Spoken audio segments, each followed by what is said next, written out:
Assalamualaikum warahmatullahi wabarakatuh. Alhamdulillahirrabbilalamin. Wabihi nasta'in ala umuri dunya waddin. Wassalatu wassalamu ala asrofil anbiya'i wal mursalin Sayyidina wa nabina wa maulana Muhammadin wa ala alihi wa sahbihi wa barik wa salim ajmain. Perkenalkan, nama saya Agus Aditya Risandi Saputra dari jurusan Hukum Ekonomi Syariah dengan NIM atau nomor induk mahasiswa yaitu 1901 02 04 03 07 Fakultas Syariah UIN Antasari Banjarmasin. Baiklah, di sini saya akan menjelaskan atau menerangkan mengenai analisis fatwa terkait akad salam dan istisna. Pengertian salam.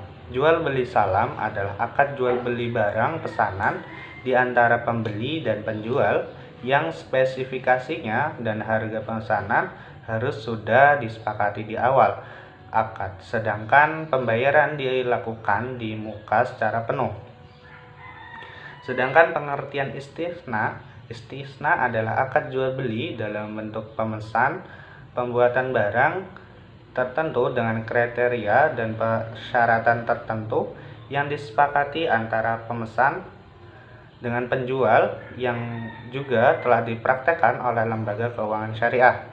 Akad jual beli istisna yang dilakukan oleh lembaga keuangan syariah pada umumnya bersifat paralel, yaitu bentuk akad istisna antara nasabah dengan lembaga keuangan syariah yang kemudian untuk memenuhi kewajibannya kepada nasabah, lembaga keuangan syariah memerlukan pihak lain sebagai syahni ataupun penjual.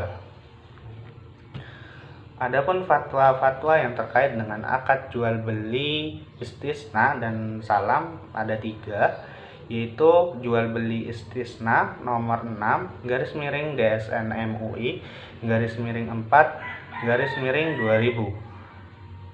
Yang kedua, jual beli istisna paralel nomor 22 DSN MUI /3/2002. Sedangkan untuk jual beli salam terdapat di nomor 5 DSN MUI /4 tahun atau /2000.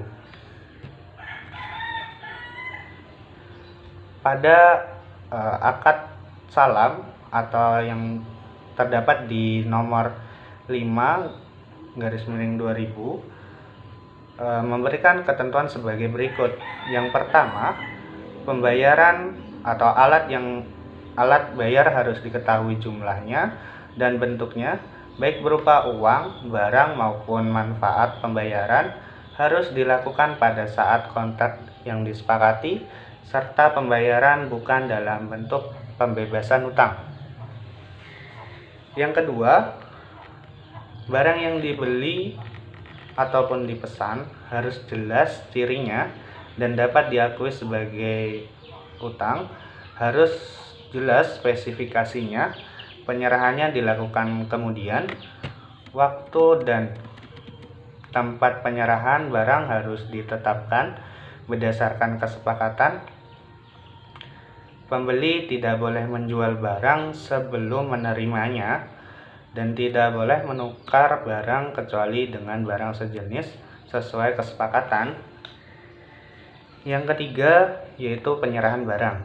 Penjual harus menyerahkan barang tepat pada waktunya dengan kualitas dan jumlah yang telah disepakati.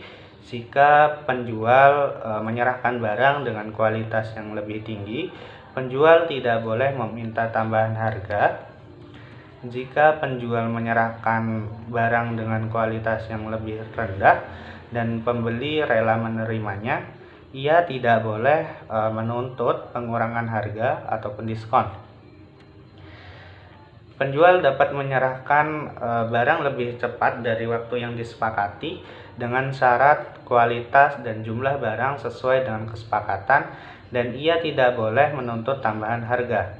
Jika semua atau sebagian barang tidak tersedia, pada waktu penyerahan atau kualitasnya lebih rendah dan pembeli tidak rela menerimanya, ia memiliki dua pilihan, yaitu pilihan yang pertama yaitu membatalkan kontrak dan meminta kembali uangnya, atau menunggu sampai barang tersebut tersedia.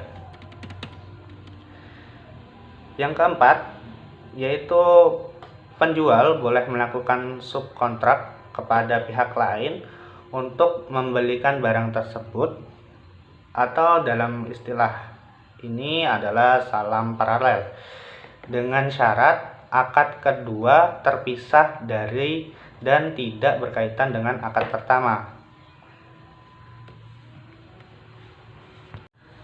Sebagaimana yang telah disebutkan sebelumnya, jual beli istisna ini seringkali dipraktekkan dalam perbankan. Contoh kasusnya yaitu adalah sistem kredit pemilikan rumah atau KPR. Sebelum membuat kesepakatan, biasanya nasabah harus melakukan simulasi KPR terlebih dahulu. Cara mudahnya adalah dengan menggunakan kalkulator kepemilikan rumah yang telah disediakan oleh OCBC.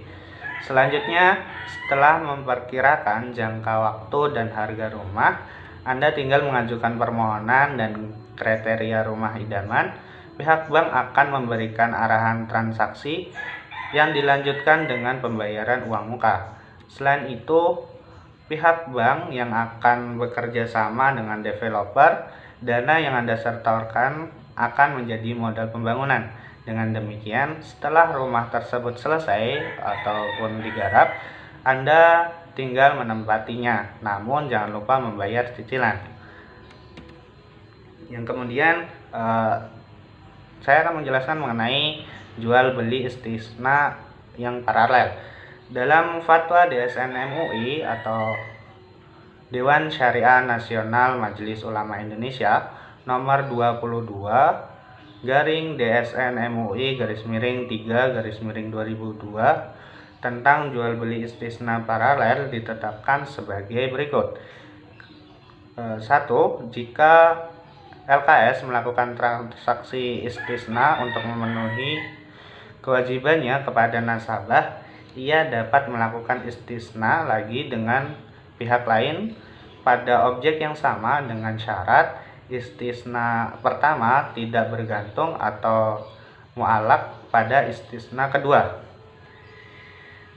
Yang kedua, lembaga keuangan syariah atau LKS selaku mustasni tidak diperkenankan untuk memungut MDC atau margin during contraction dari nasabah atau syani, karena hal ini tidak sesuai dengan prinsip syariah. Yang ketiga, semua rukun dan syarat yang berlaku dalam akad istisna atau dalam kurung fatwa DSN MUI nomor 6 _DSN MUI _4 _2000 berlaku pula dalam istisna paralel. Ketentuan lain: 1. Jika salah satu pihak tidak menunaikan kewajibannya, atau jika terjadi perselisihan di antara kedua belah pihak, maka penyelesaiannya dilakukan melalui badan arbitrasi syariah setelah tidak tercapai kesepakatan melalui musyawarah. 2. Fatwa ini berlaku sejak tanggal ditetapkan, dengan ketentuan jika di kemudian hari ternyata terdapat kekeliruan akan diubah dan disempurnakan sebagaimana mestinya. Dengan adanya dasar-dasar yang telah disebutkan di atas, dijelaskan bahwa akad istisna paralel hukumnya sah atau boleh dilakukan dengan ketentuan-ketentuan yang berlaku. Baik rukun, secara umum masyarakat telah mempraktekkan akad istisna paralel, syarat dan rukunnya, sehingga akad istisna paralel sah dilakukan berdasarkan dalil syariah yang telah ada dalam Al-Quran dan hadis. Kemudian Saya akan menjelaskan mengenai analisis SWOT pada fatwa DSN MUI atau Dewan Syariah Nasional Majelis Ulama Indonesia tentang istisna dan salam. Analisis SWOT pada fatwa DSN MUI tentang istisna. Yang pertama, yaitu kekuatan fatwa akad jual beli istisna adalah sebagai berikut. Fatwa ini mengatur terkait alat bayar yang ditentukan di awal dan diketahui jumlah serta bentuknya. Hal ini lebih memberi kepastian kepada kedua belah pihak maupun pihak terkait atau istisna paralel. Yang kedua, fatwa ini juga mengatur bahwasanya setelah akad jual beli dilakukan dalam jual beli istisna, maka tidak diperbolehkan lagi adanya tawar-menawar. Hal ini memberikan kepastian dan kejelasan kepada kedua belah pihak terkait harga dan biaya yang telah disepakati sebelumnya, sehingga para pihak tidak merasa khawatir pada pengurangan atau penambahan harga setelah terjadinya akad.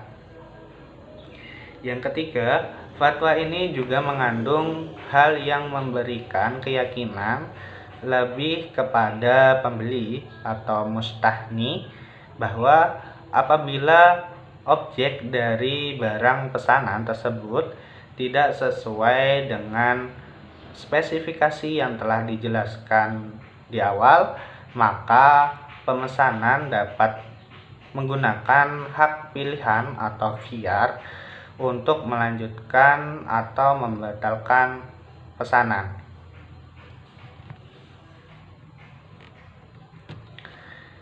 Yang kedua, kelemahan fatwa akad jual beli istisna adalah sebagai berikut.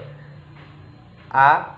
Terjadinya gagal serah terima barang yang disebabkan oleh adanya perilaku yang kurang baik oleh syahni atau penjual, sehingga menyebabkan gagal kredit dikarenakan ketidakpuasan mustasni atau pembeli terhadap barang yang diterima karena tidak sesuai dengan harapan mustasni atau pembeli. Yang B, barang yang diterima tidak sesuai dengan harapan nasabah maupun spesifikasi yang dijanjikan pada saat terjadinya akad, karena pembuatan barang berdasarkan kostum dari sani atau pembeli, sehingga memperbesar kemungkinan ketidakpuasan sani atau pembeli terhadap barang yang menjadi objek akad istisna. Yang C, mustasni boleh memutuskan khiyar jika barang pesanan tidak sesuai. Ini memperbesar resiko kerugian dari pihak bank maupun supplier, baik dana, waktu, maupun tenaga. Yang D, di luar yang ditulis dalam fatwa, dampak implementasi atau pelaksanaan akad istisna dianggap belum memberikan keuntungan yang signifikan terhadap pihak bank, sehingga diperlukan pengkajian lebih lanjut agar dapat memberi keuntungan yang signifikan terhadap pihak bank. Yang ketiga, peluang fatwa akad istisna. Peluang pemerintah untuk menjadikan akad istisna dalam variasi akad suku guna alternatif untuk pembiayaan infrastruktur di Indonesia, agar pembangunan infrastruktur di Indonesia dapat berkembang, karena suku di negara lain lebih beragam dengan menggunakan akad ijarah, mudharabah, istisna, musyarakah, murabahah, dan salam. Sedangkan di Indonesia, sukuk yang diterbitkan Indonesia saat ini baru menggunakan dua akad, yaitu mudharabah dan ijarah. 4. Ancaman terhadap fatwa akad istisna. Dalam akad ini diatur terkait penyerahan dana yang lebih fleksibel, Daripada itu, dalam fatwa akad istisna paralel juga salah satunya penerapannya adalah pada konstruksi atau pembangunan rumah. Di awal pembiayaannya, developer yang dominan menuntut adanya modal untuk membangun pembangunan tersebut, sehingga mengharuskan pihak bank untuk melakukan pencairan pembiayaan di awal, yang dalam hal ini menjadi resiko terhadap pihak bank apabila dana tersebut tidak kembali. Artinya, bank menanggung sepenuhnya resiko tersebut. Resiko berikutnya yaitu terjadinya pembatalan kontrak atau akad oleh nasabah selaku mustahni atau pembeli, yang dimungkinkan karena alasan kriteria barang yang tidak sesuai dengan harapannya. Yang B, analisis SWOT pada fatwa DSN MUI tentang salam. Adapun kelebihan fatwa akad salam yaitu sebagai berikut. Yang pertama, fatwa salam mengatur terkait pembayaran di awal, yaitu pada saat kontrak itu disepakati.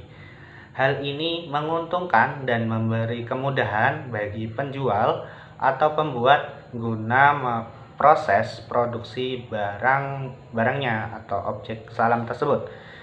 Yang B, fatwa ini juga mengatur terkait ketentuan barang yang spesifikasinya harus dijelaskan dan disepakati di awal, dan waktu serta tempat penyerahan diatur di awal, sehingga memiliki kekuatan yang lebih dan minimalisir terjadinya miskomunikasi atau simpang siur di kemudian hari. Yang C, fatwa ini juga mengatur terkait barang yang tidak boleh dijual belikan sebelum disah diterimanya, juga demi kepastian sah dan minimalisir terjadinya resiko lain. Yang D, dalam fatwa tersebut juga disebutkan bahwa tidak diperbolehkannya menukar barang kecuali barang yang sejenis atau setara. Hal ini memberi keuntungan kepada pihak pembeli demi menjamin kualitas barang yang dijual sesuai sebagaimana perjanjian awal atau asal proses dan benda penukaran yang disepakati. Yang E, fatwa ini juga mengatur bahwasanya penjual harus menyerahkan barang tepat waktu sebagaimana kesepakatan saat akad atau kontrak yang disepakati. Kelemahan dari fatwa akad salam ini, dalam pembiayaan bank syariah antara lain banyak masyarakat yang kurang mendapatkan informasi dan sosialisasi tentang akad salam. Tidak menjadi prioritas dalam pembiayaan bank syariah, kurangnya dana jangka panjang, keuntungan yang relatif kecil, rumit untuk diaplikasikan, kurangnya kebijakan pendukung pemerintah, dan adanya resiko. Adapun peluang yang dimiliki dalam penerapan akad salam adalah mayoritas penduduk Indonesia Muslim, belum ada bank syariah yang menerapkan salam.